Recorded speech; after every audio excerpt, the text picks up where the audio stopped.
Bro, what is this production? Oh!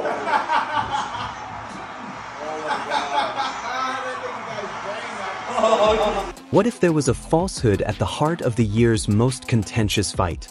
Everyone was talking about it for weeks. Gervonta Tank Davis, one of the world's most feared knockout fighters, will take on Jake Paul. However, as the excitement was building, everything started to come apart, exposing a startling reality that left everyone questioning whether the fight had been staged. When the boxing community responded to the formal announcement, the mayhem started. At Atlanta's State Farm Arena on November 14th, it was intended for two worlds to collide. After defeating a previous middleweight champion, Jake Paul was eager to continue his contentious career. A lightweight champion with a brutal record, Gervonta Davis was rising to the occasion like never before. The story made headlines, sparked never-ending discussions, and promised a show that was hard to miss. Is this fight realistic? Is it going to happen?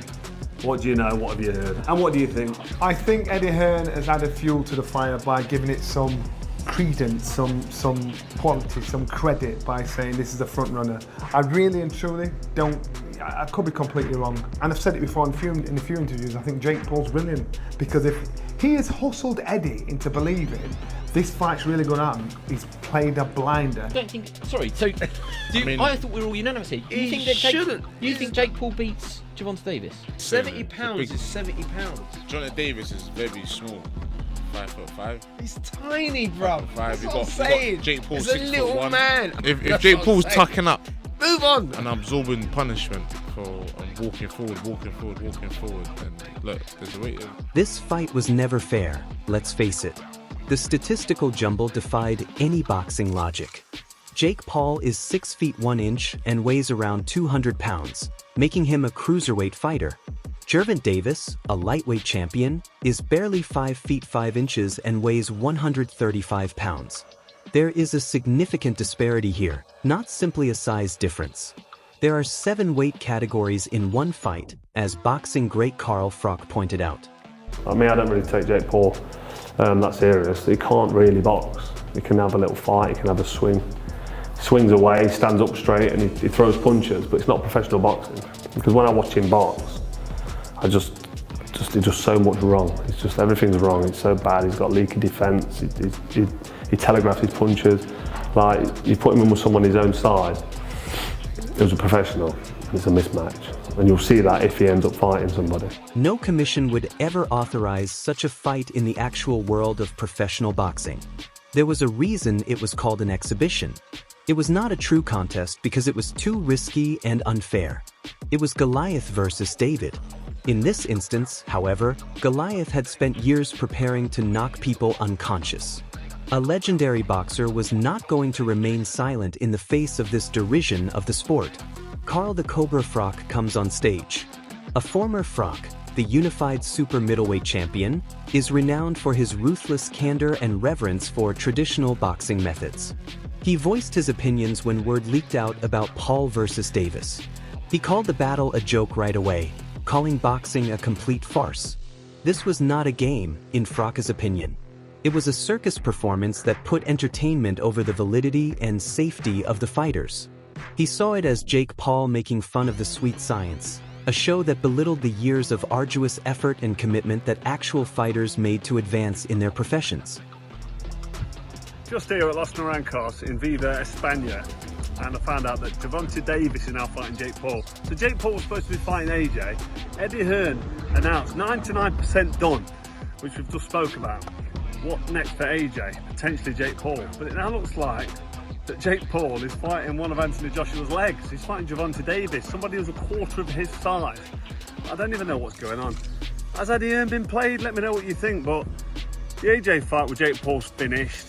Gervonta Davis, fake Paul, November. I don't know what's going on in the world of boxing. This is an absolute joke. What next for AJ? We'll get into this, and there's so many questions I want to get into in the next episode, but I hope you enjoyed this one. And yeah, I just thought I'd give you a quick update because the news has just come in. I'm just trying to relax and play a bit of golf. I can't. I've got to get it off my chest. I'm going to add it to this video. Hope you enjoy it. Don't forget, if you haven't already, hit like, share and subscribe to the best channel in the business, Froch on Fighting, and we'll see you very soon. He said something that made the boxing community shudder. He won't get used to being struck in that manner. The emphasis abruptly changed. This was more than just a joke now. The smaller, more experienced fighter was in an unthinkable peril in this extremely dangerous situation. My name was mentioned at his press conference and he shit himself, and the fight was just absolutely fucking diabolical. Again, I've said before, he's not a professional boxer, he never will be, and he proves time and time again that he's not a professional fighter. So, Jake Paul, go on, piss off. He's useless. Who said Jake Paul's got power? It's like he's hitting him with a feather duster, like, you know, just flicking it in his face. It does make you question them wins he's had, where he's hit him with one shot and they fell on the floor like they've been tasered. Can you imagine that being my dream fight and my biggest payday? Fighting a clown. Jake Paul don't know what to do with himself when he's under pressure. He's on his back foot looking at the floor, probably closing his eyes. It's fair to say he's absolutely useless, isn't it? Jake Paul. He can't fight, can he? I reckon looking at that, how many rounds do you think I need to beat Jake Paul? Seriously, 2 rounds or a round? 1 round? Is that the end of Jake Paul now or what? He's absolutely useless. So why would the fight take place if it was so risky, so unfair, and so publicly condemned? It's an easy response. A distinct set of regulations governs the realm of spectacle fighting, where controversy and hype generate enormous payouts that frequently surpass the proceeds from actual championship bouts. Even Carl Froch, who cherishes his legacy, acknowledged in an interview with Simon Jordan that he would fight Jake Paul for a substantial sum of money.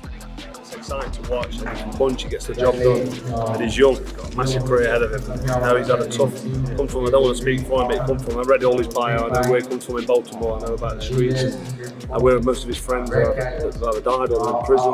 You know, this guy's got heart and soul, and he takes that in the ring with him. He's a hell of a fighter. What does he remind you of? Gervonta Davis, a man. This unexpected admission exposed the financial incentives behind these kinds of events. When a potentially life-altering payout is offered, legacy, safety, and the integrity of the sport are subordinated. This was not a battle for respect. It was a strategic business decision intended to capitalize on indignation and curiosity. Carl Froch, your reaction to him wants to fight you? Is that a fight that could happen in the future for you? Yeah, maybe.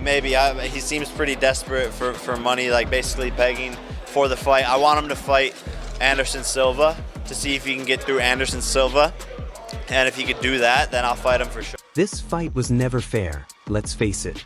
The statistical jumble defied any boxing logic.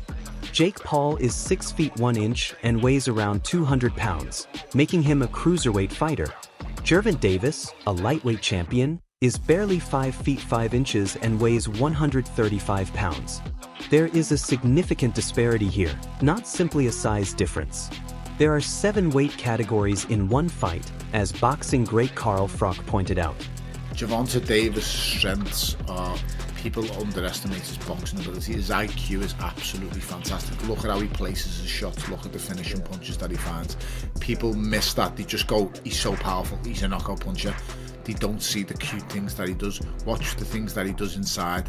Watch the things, how he probs you. Look how he's looking for you to make mistakes. He sets traps. The punch that he drops Garcia with the first time, it's an amazing little set trap that he sets. You know, the one that he gets Frank Martin with as well, the Rolly Romero one where he draws Rolly Romero in. It's crazy. He's happy to give away a few rounds here and there. I mean, the Leo Santa Cruz one, he's just wearing him down.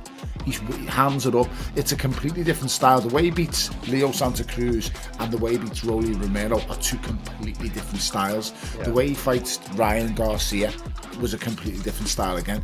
He can counter punch, he can go on front foot, he can go on the back foot. I just think it's a crying shame we don't see him. However, it appears that the hoopla may have finally gotten out of control this time.